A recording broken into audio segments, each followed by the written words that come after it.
main teaching. Main teaching is what? It's about coming back to God, the Tawheed, as the central teaching of the Quran. There is only one God. The second thing, which is quite important, is about morality. So, about morality meaning there is one God and you are going back to Him, so remember that there is good to be done and there is bad to be avoided. This is the ethical thing. And then we have that there is a beginning and we accept that there is an end. We cannot avoid the fact that there is a meaning in that. So he changed the form of the time, saying, no, we are coming back. By coming back, you don't have to ask yourself where you are heading. You're just heading back to the beginning. So you come back. So here there is something which is, in Islam, the very first teachings is, there is one God and you will come back. There is life after death. There is a hereafter. So this is one dimension which is to wake up, a wake-up call to the human conscience. Come back. And this is central in the Quran. If you read the end, you come to this, and look at nature. You think that things are dead, that the earth is dead. With rain, it's coming back. If only you can see. If you understand that these are not only elements, these are signs. And these signs are reminding you the meaning of life. So this is the first dimension, which is so important, is to free your heart from something which is a very narrow understanding of your life, that a daily, no, there is a meaning here. So this is the first thing, which is, if you want to come to peace, first you have to be aware of the meaning. Because you are full of questions, and this is, the Quran is answering these questions. And the second dimension here, if you come to the Quran, is all the stories that we have. And the stories are quite interesting in the Quran, because qisas al-Quran, they are very interesting. Why? Because the stories of the Quran, and this is what we have in all, by the way, if there is something which is common in all our traditions, these are the stories that we have. It's as if God knows that we are still children. That through the stories we get a sense of something which is deep.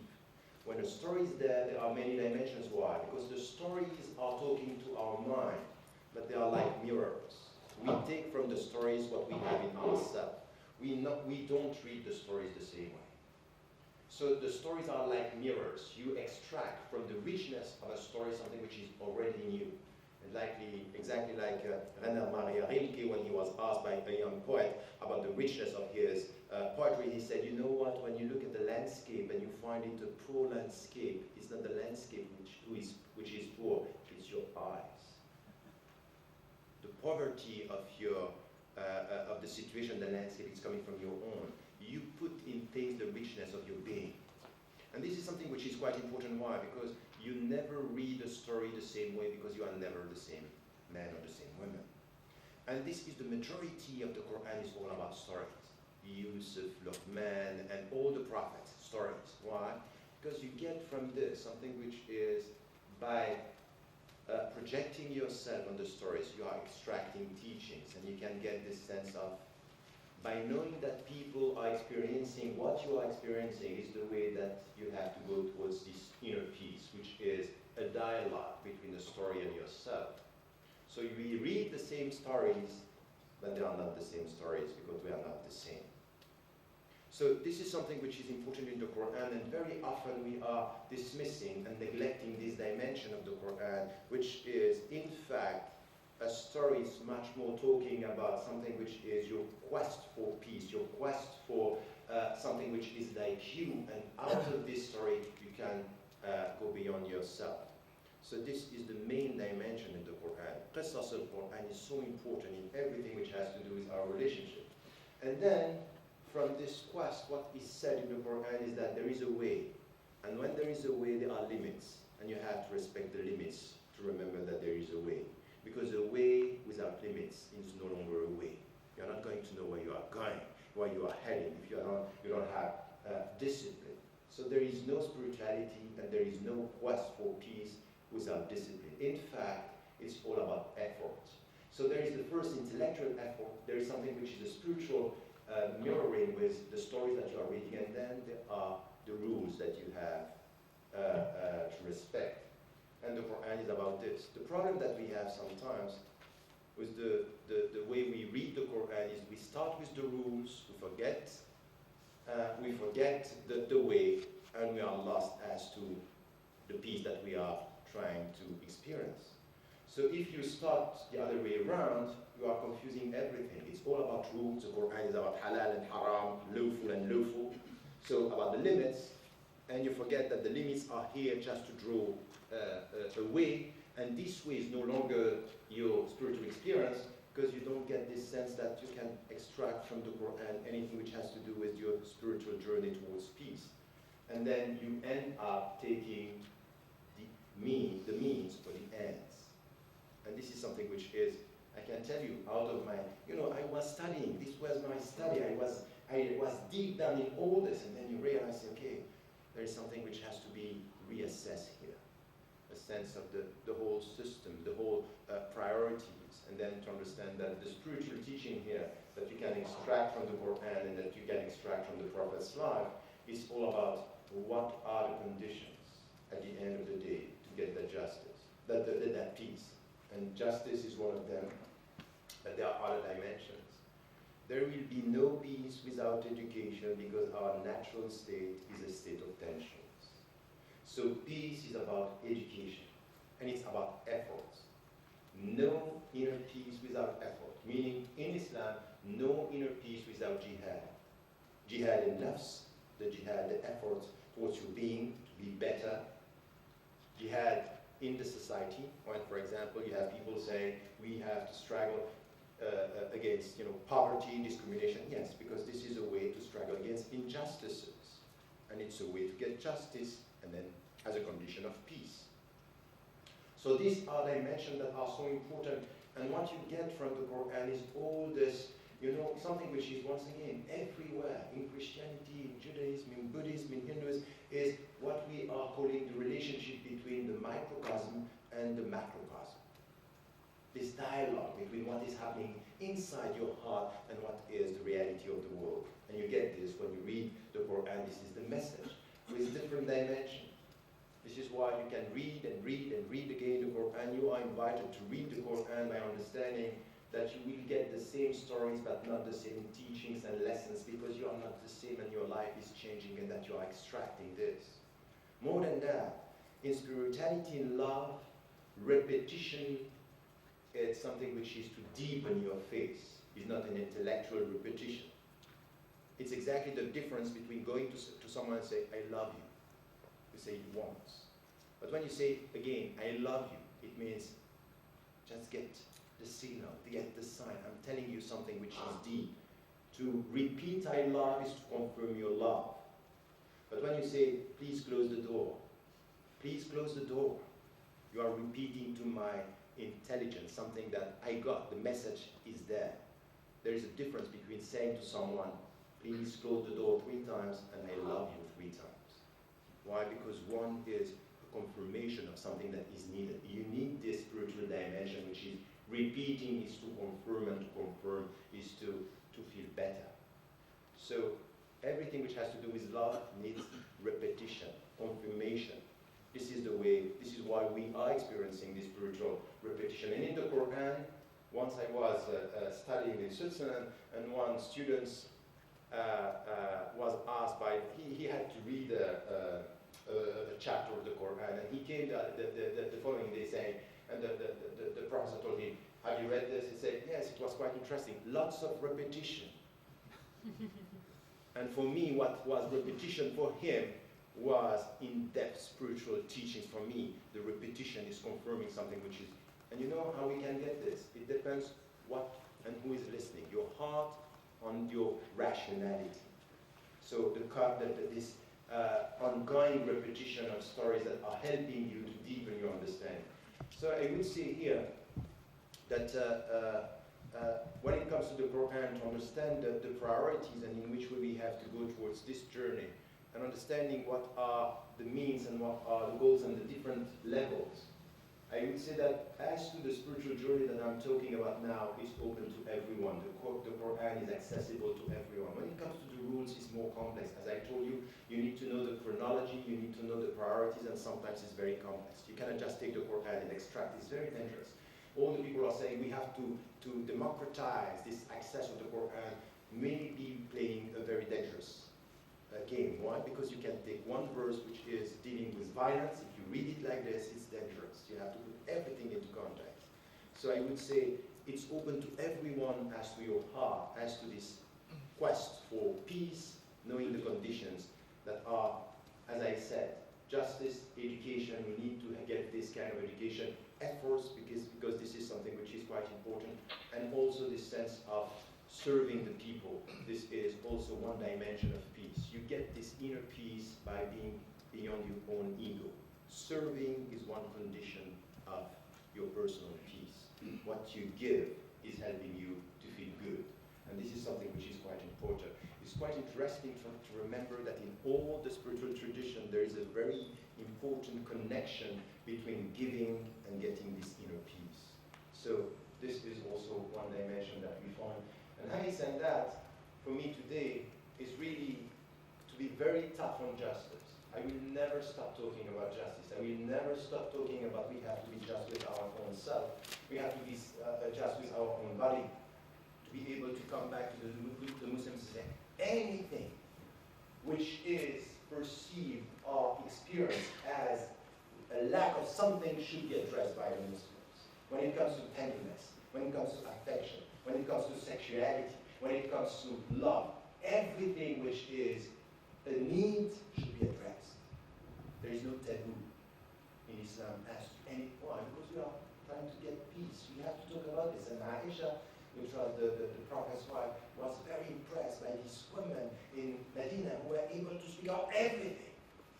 They were very experiencing modesty, but modesty doesn't mean to be shy. Addressing all, because when you neglect one dimension, this dimension will come back from another.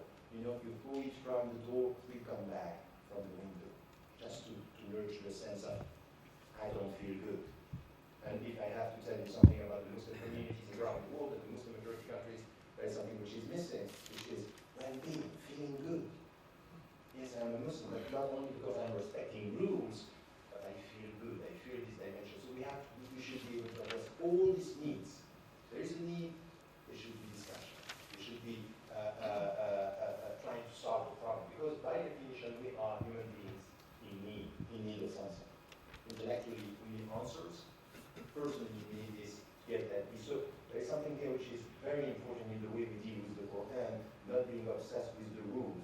But it means that justice is very important, but I will always remember, be careful. Justice is a means, don't worship justice, because at the end, when you worship justice and you are experiencing domination, it's very easy to nurture a sense of victimhood because you are obsessed with justice. And the power of the victims is to get the very deep meaning of forgiveness. I want justice, but I am also able to forgive, to go beyond that. And I'm quoting in the book many stories why it's so important. Al-Ihsan, excellence, because we have a verse of the Quran saying this, Inna Allah ya'muru bil 'adli wal ihsan. Allah, God commands justice and excellence. And the excellence is, yes, for justice, but sometimes you have to go beyond this and to say, these are my rights, and I'm going to forget about this. I forgive you. I forgive this. But this is the balanced approach, which is when you have these two dimensions, you can understand in which way it's very demanding. It's never easy to forgive. Never. And the one who forgives very easily has some doubt about this forgiveness. It's not easy. It's really not easy. It's an ongoing spiritual, it's very deep. And you have this saying, look for your sister and your brother, 70 excuses. It means, and if there is one that you don't know, imagine that there is one you don't know. If you can't find one excuse, imagine that there is one you don't know. One excuse that you don't know. You know this? This is a personal jihad of your heart to try to cover the mistakes of your brothers and sisters. It should be in Islam, but it should be humanity. So, justice, yes, but not only. Peace, yes, in all the situation as the end of everything. At the end of the day, I'm just a seeker of peace, knowing what are the conditions, and I think that the Quran is just mirroring this as I read it, and I try to be faithful to its deep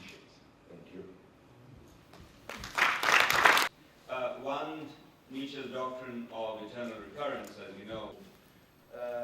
To say something about, when you were saying that you were talking in interfaith dialogue with non-Muslims, and they are telling you, sometimes teaching you or reminding you things that are in Islam that we are forgetting about the centrality of forgiveness, the importance of forgiveness.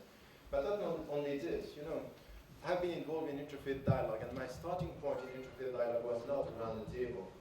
I was dealing with Christians and Jews and non-Muslims at the grassroots level. I went to South America and Brazil, in Africa, in Asia, in India. I was very young. I was not even 20 when I started to deal with people. I went to, liberation theologians and more classical theologians. And there is something which is, afterward, I wrote a book with a Christian professor in Belgium.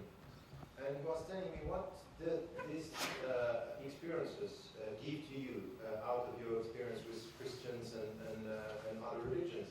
And sometimes it's just to remind you of things that are in your tradition and that they are helping you to come with a better understanding. And all the dimensions of love, that Allah, God is love, and that it's all about, forgiving, and all these dimensions, because forgiveness, it has to do also with loving, with caring, with this sense of human brotherhood, beyond just being with your own, community.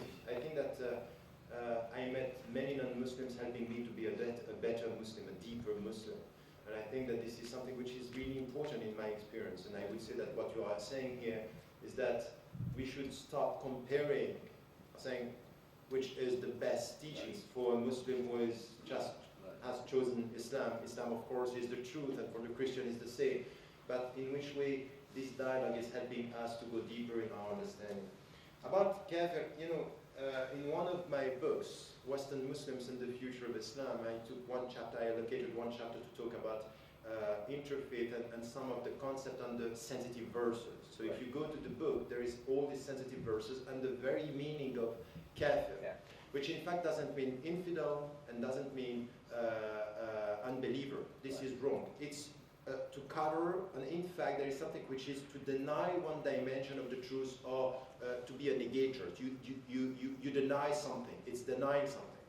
And in Islam, from the very beginning, there are levels of denying what you are denying. If you deny God, or the transcendence, is al-kufr al-akbar, which is the biggest, the greatest kufr. If you deny the fact that the prophet is the prophet, for example, the last prophet is another level. And you have kufr, bidun kufr, which is denying something which is within, in fact, being a Muslim, but you are denying, for example, if you say that I don't have to pray 5 times a day, there is a kind of kufr here. It's not an insult, it's a normative word saying that you are negating or denying one dimension. So it's not, I'm just not accepting this translation of, unbeliever or using it as an insult.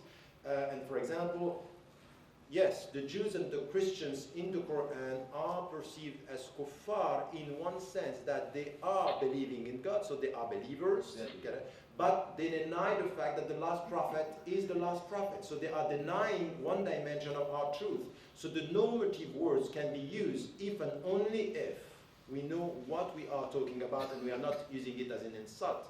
So this is the classical Islamic tradition, and I would say that on this, it's for the Muslims to understand that it's not for them to use the word in a so easy way, because it's a very dangerous word, just to be able to say to someone that you are denying. How do you know what I'm denying and my sincerity and what is my relationship? First, we have to stop speaking about unbelievers or infidels. This is something which is, for me, not even the normative scientific translation of the term, but I let you go to the book because I'm talking about this. About what you said about the eternal return, I completely agree with this. And in I have a book which is going to be published in May, which is called The Quest for Meaning, Developing a Philosophy of Pluralism. I'm exactly talking about this connection between linearity and eternal return, and in which way the cycle could be also understood as something in our life. So there is not only one dimension. Many, in fact, religious teachings are combining the two dimensions, the way you are putting it, and I agree with this. And even in the Nietzsche's tradition, there are different interpretations. About inner peace and compassion, yes, I think, but I said it, I hope that this was clear, that what I was saying about inner peace, you get inner peace by giving, by being also caring about the other. So there is a relationship between your inner peace and the relationship you have with your neighbor. And this is all about balancing our teaching. So when I'm saying, you have, give to everything of your being, but also the people around you, your neighbor, your wife, your husband, your kids, their rights. It means that there is a connection between the rights inside and the rights outside. So there is something you cannot, and he has not completed his phase or her phase, the one who can sleep without caring about the neighbor who is starving. This is something which is a relation. If your inner peace is without the other, there is something which is not complete in your faith. So these are teachings that we have in the Islamic tradition, and as I'm saying, the symbol of this is the Prophet's mosque in Medina. You enter to be close to God, and you go outside, and you have all these poor people around the mosque. And he's asking God not only to serve the poor, Allahumma nas'aluka hubb al-masakin. We are asking you to love them. So to love the poor, it's I love you inside. I go outside and make me love them. So this relationship between love, so I completely agree with this, and this has to be the way we have to teach our religion, and also something which is also important. You know what I'm facing very often with people who are trying to come back to religion and to morality is that very often they come with the rules and they miss something which is, they have a look, or they are looking at themselves in a way which is diminishing, neglecting, and sometimes not loving themselves. And I would say that this is also something which is quite important. Learn to respect yourself and to love yourself, to love the qualities. And it's quite important not to confuse religious teachings about going better with judgment that I'm not good.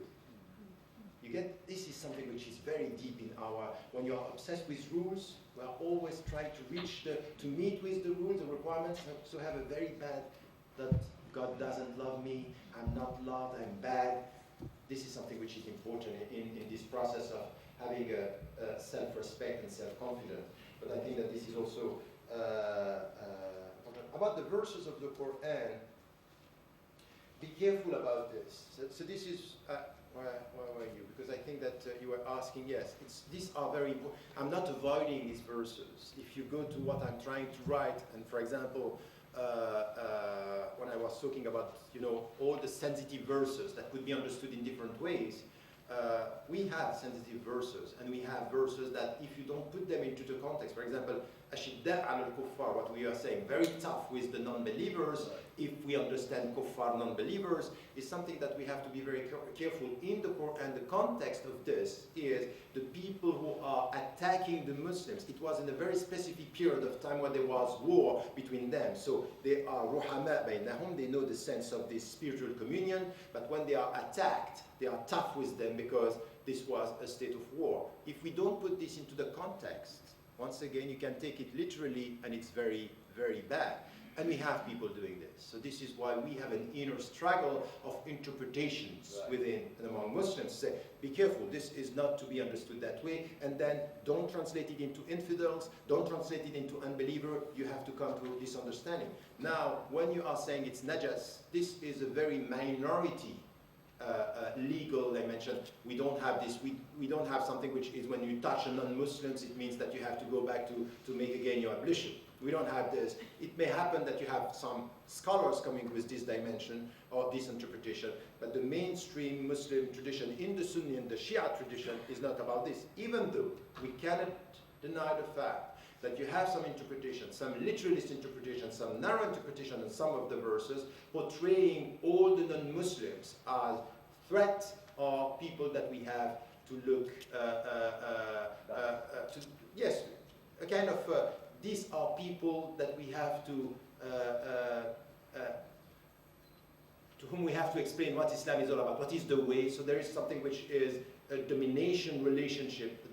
We have this. This is in the Islamic tradition something which is important. But you cannot just take only this without understanding that you have also in the mainstream classical Islamic traditions, Sunni and Shia, a discussion about this diversity, that God wanted this diversity, that this is His will, that we have to respect this diversity. So why am I saying this? On two sides, we cannot just rely on some verses. We need to get the global, the overall message, and to be able to contextualize all this. So it's a very important point, not to avoid the sensitive verses, but it's also quite important not to take the sensitive verses or some verses to translate the whole message of Islam as this understanding. So this is something which is done by some scholars, and really on this, if you go back to this chapter, you will see that I'm trying to reach this. And all this, what is said by some scholars about the fact that you cannot be a friend of a non-Muslim. We cannot be the friend of a non-Muslims. We have scholars who said that, that if someone is coming to you, wait for him to tell you, to greet you, don't greet the non-Muslims before. This is not Islamic. So you have this. And then you have to understand that these are interpretation, and we have to challenge them by understanding the way the Prophet, peace be upon him, but also the Quran is telling us that there is a message which is deeper than that, and that we have to put things into context in our interpretation. About what you were saying very quickly about the rules and the spiritual technology, I would say that I would always, I'm not sure that I'm talking about technology. I would say that there are methods and means and rituals that are helping us. And so the methods, you know, once again, all the people that I met coming from all the traditions, when I was traveling in India and I was meeting people from different traditions, Hinduism and Buddhism, you know, I went 3 weeks and I stayed in Dharamsala with the Dalai Lama, and when I saw the way he was living, it's not only about heart, it's not only about love. The man is waking up at 4 o'clock in the morning. He's doing the job. He's just reading and getting, you know, this is about discipline. No spirituality without discipline. And you need to have rituals. You need this, because we are very quick to forget. Very quick to forget. There is no spiritual, religious tradition where you are not asked to fast. Ask yourself why. Because it's very natural to eat. It's spiritual to stop eating. Overeat.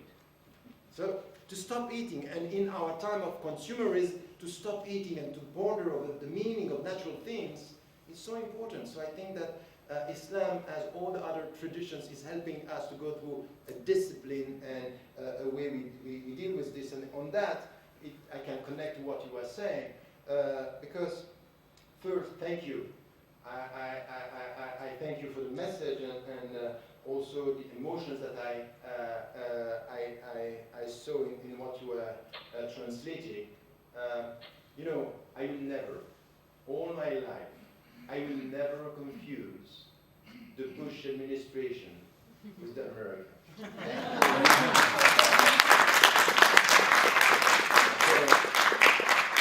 I got so much and so deep support from America and friends from all the religions, that what you are saying is coming just straight to my heart. And I know that today or tomorrow we are still waiting, maybe in mid-January something could happen, because the Obama administration now is rising. We'll see what is happening, but whatever is the situation, we may be not in the States physically, but I will never forget what I got from the country, when I got from people, from the very beginning up to now. I know that I have people who don't like what I'm trying to do, but I know that I'm sharing, this is something which is a spiritual communion but beyond borders and frontiers. They cannot just stop my heart to go there. They can't. It's impossible. So my heart is somewhere with many people who are supporting me. And in my last book, I dedicated the book to some of the Americans and all the people who also were supporting me in all this struggle. And the doors would open one day, God willing. The point that you were making about Sufism and all this tradition in what we are sharing. You know, Sufism is the heart of Islam if you understand Sufism the right way. The problem that we have now is that some groups and some governments are sometimes pushing Sufism in a way which is a kind of exotic tradition, which is not the real dimension of Islam. First, if you have someone who is coming straight away to you and say, you know what, I'm a Sufi, be aware. Because a Sufi never says that he or she is a Sufi. There's something which is very personal in this. And then what we have is that a kind of Sufism is less Islam and more spirituality. While the true Sufism is not about this.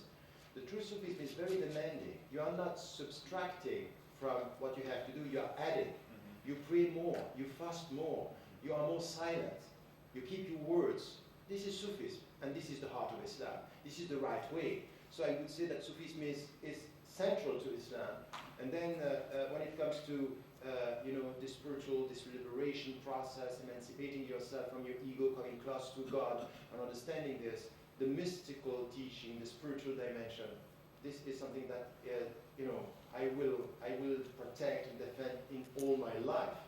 But I'm very, very afraid of this kind of new Sufis, which is people who are very far from any kind of spiritual commitment, and it's as if it's a kind of attitude which is, I don't deal with politics, I don't deal with anything, I don't have opinions, it's just spiritual life. Spirituality without discipline. And I'm quite scared of that. I don't want to distort the very essence of the message, even though I'm respecting the people who are trying to come from that. But I have seen so many governments, for example, in the UK or in Europe now, we have some governments, Sufism is the solution. And they are saying things that are completely wrong. Say, all the Sufis are not dealing with politics. They don't know about Abdul Qadir. We're talking about Abdul Qadir. He was a Sufi. He was involved in everything. In everything. In Chechnya, for example, you have a very strong Naqshbandiyya Sufi tradition who are resisting colonization. So to say it's enough to be a Sufi to avoid politics, no. And sometimes the Sufi in politics are dangerous. Are very dangerous because it's a mystical way when it comes to dealing with people, it could be very dangerous. Sarouche, for example, who is was talking about Ayatollah Khomeini as something which is min al-arifin, he's a Sufi, he's coming from a very when he was talked about the young boys who are going to be killed, said, what is the point, no problem. Why? Because he's coming from an understanding which is, so I think that we have to be very cautious with very simplistic statements or conclusions on this, but Sufis for me is very important. And the last point, as I have to add 2 minutes, that's okay. This is enough for the very last question, which could require even a lecture. So about the God's revelation and the 3 revelations and what we can expect from in the Middle East.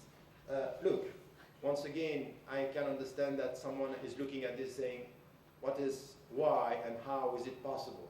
From an Islamic viewpoint, this is the sacred history, and you have prophets, it's Moses and then Jesus and then the last prophet, and these are not conflicting traditions, this is one and the same tradition confirmed through history.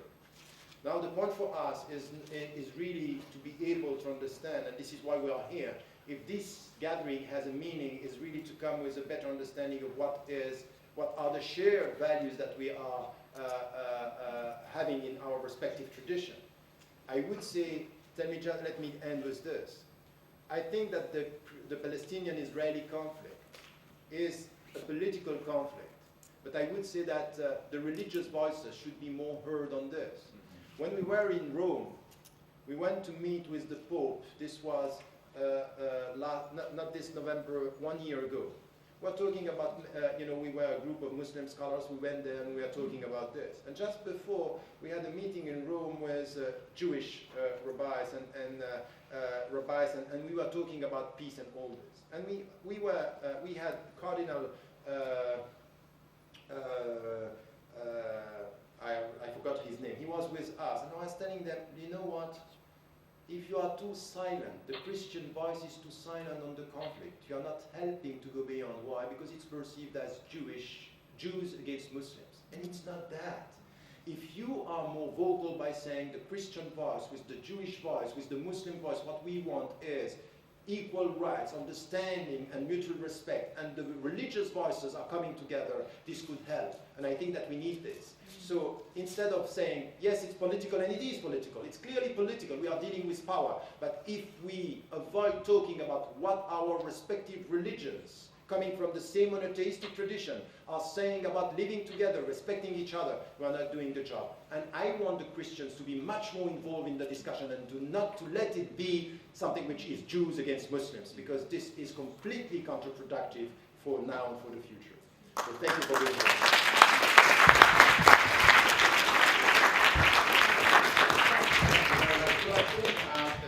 We need to rush Tarek off to two major interviews that he's very late for, so we're going to have to drag him off. So please not hold him. Thank you. In the world such that humanity is on one side and Muslims are on the other, and that the problems that Muslims have are somehow exclusive to their Muslimness. In reality, radicalization, extremism, violence is a human problem. It could be in a Muslim context, or a Christian context, or a Jewish context, or a secular context for that matter, or a communist one.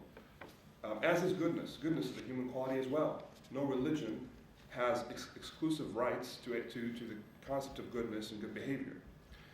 And when we're talking about radicalization, one can make the point in this context that our own Western culture and tradition is also experiencing a form of radicalization. In many ways, the Iraq War was born out of the radicalization of the right-wing evangelical Christian movement in the United States of America, with consequences of the death of innocents and the maiming of innocents in the hundreds of thousands. And that is a discussion that's never had in the West. The same people who are shedding the limelight on Muslims and complaining about Muslims' inability to be self-accountable and self-critical are themselves failing to have this discussion about communities in the West.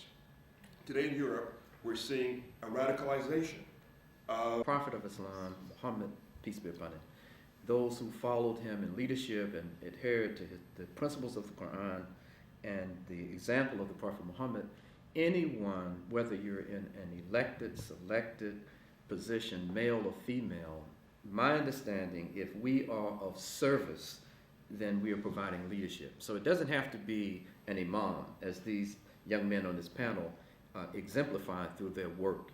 And the network, this new technology that so many of the young people, my daughters and some other young folks are trying to get me up to speed, convince me to get involved as I'm trying to get involved in certain new technologies, that the new technologies provide an opportunity to systematically network and put information out that would be valuable both to Muslims and to the general world community, that would help us, and like the point that was just made, help us understand what's going on in our environment in a certain context. Then the last thing I want to say is that this leadership, whether it's coming from an imam, whether it's coming from a director, or whoever it is, wherever it's coming from, when we see this proliferation of violence and this not manly behavior, but insane behavior on the part of primarily Muslim males, when it just explodes into violence and this kind of thing, certain educational points have to be instilled, Islamic values have to be instilled in Muslim youth and in older people. And first and foremost, what comes to mind is that there's this saying of the Prophet of Islam that strength, being strong, is not the person who can flip the other one because he's got good muscles and he can wrestle and he can throw somebody into submission, but it's the person who can restrain themselves when they're angry. So using terms like act like a Muslim woman, act like a Muslim man has a context. And for most Muslims, that context is following the principles of the Quran and following those examples that are very clear to us, both male and female, as to how one acts in relevant to their environment, what service you provide, how you act, how you react to situations. And so there's an element of education, there's an element of we must be of service, we must do that.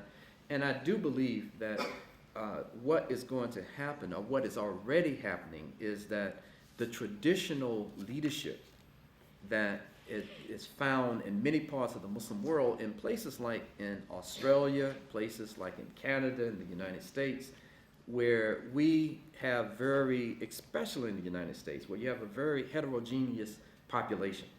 And it's taken us a while, decades, to try to understand how dependent we are on one another, not just as dependent as citizens of the lands in which we live, but we are also dependent from these various ethnicities that we all come from. The United States is like the United Nations when it comes to the Muslim countries, and our mosques on Fridays in most places are like little UNs. So I think we really, so all that's been said, and as it's already been stated, I don't think we should leave here, any of us should leave here on a depressed note that things are so bad, that Muslims are so crazy, that those dudes are just so out of it, that there's no hope. I think we should be very hopeful because of the very positive things that are happening around the world.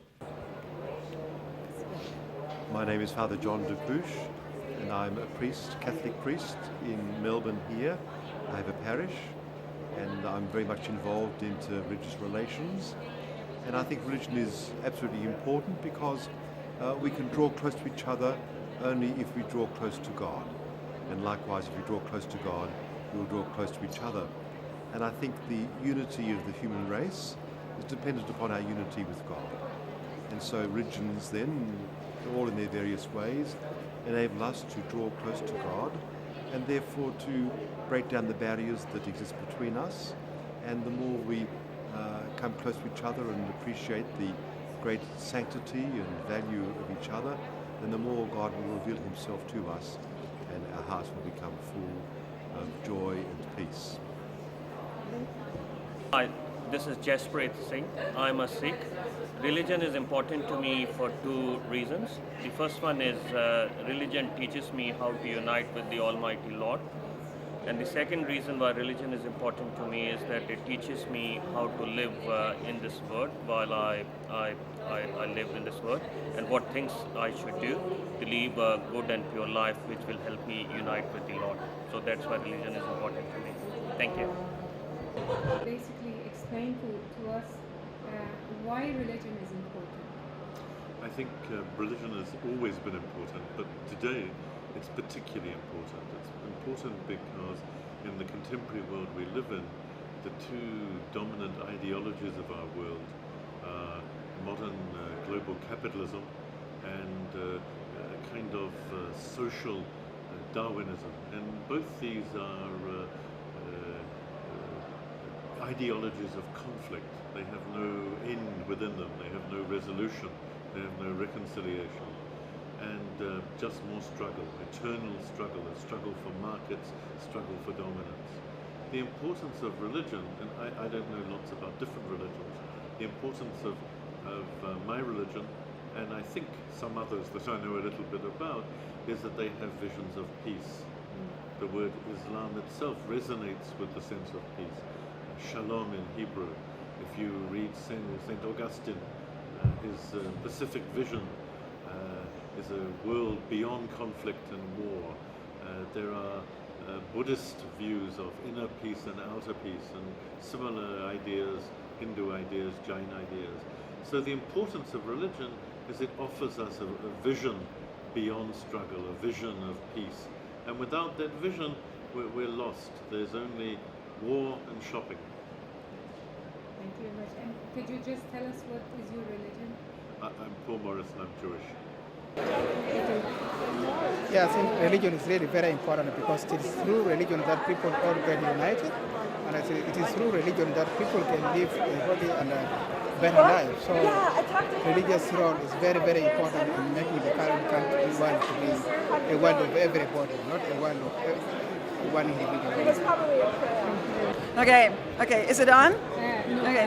yes, it's on. Should I say my name and where I'm from? Say your name, where you're from, and your religion. Okay, I don't have a religion. Say that. Okay. Good afternoon.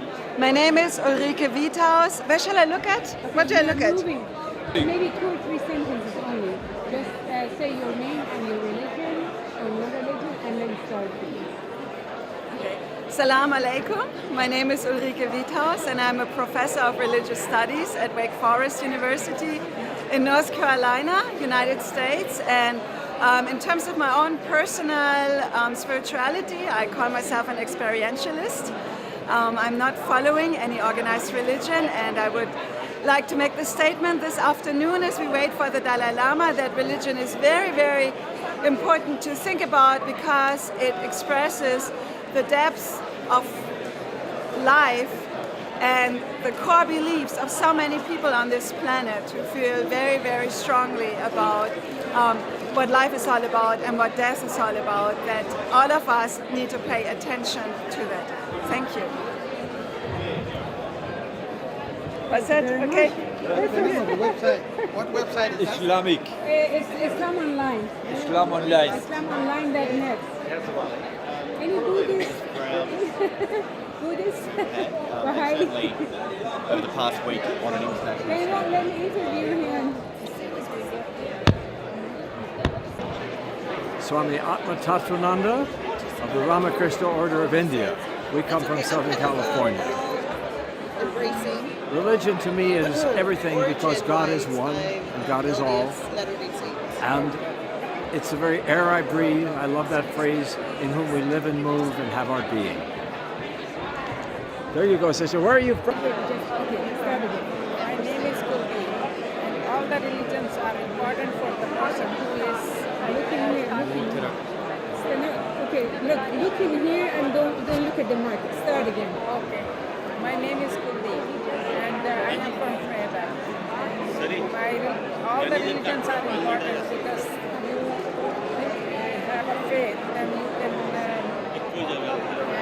yourself you can think about bad things you do, and you will be think twice if you have a religion. Okay, bye.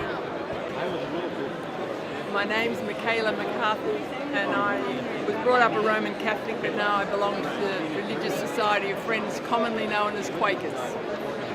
And religion is important to me because it binds me to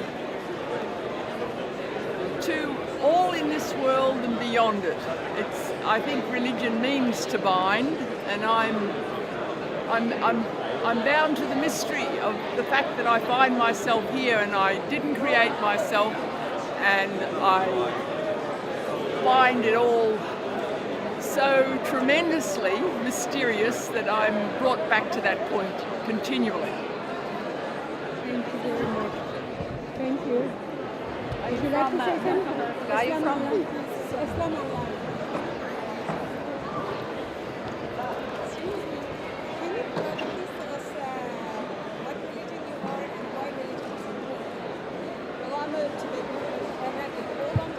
Yes.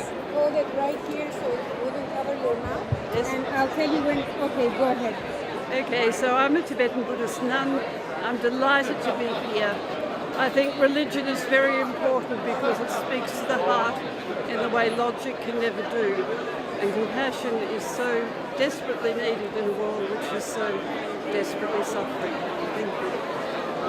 Thank you very much. My pleasure. Okay. Yeah, our own religion is called Yoruba. It's an ancient religion of West Africa, and is also practiced by so many African people and non-African descendants in the diaspora, in the Americas, in the Caribbean. We're a religion that is primarily based on the worship of ancestors and the worship of nature. So we're here talking about how ancestor veneration is important for not only indigenous people, but all people of the world, and also how ancient religions can provide a good example for environmental preservation and care. So, thank you. She wants you to talk about why. All right. Hello, my name is Hezekiah Condren, and I'm 14.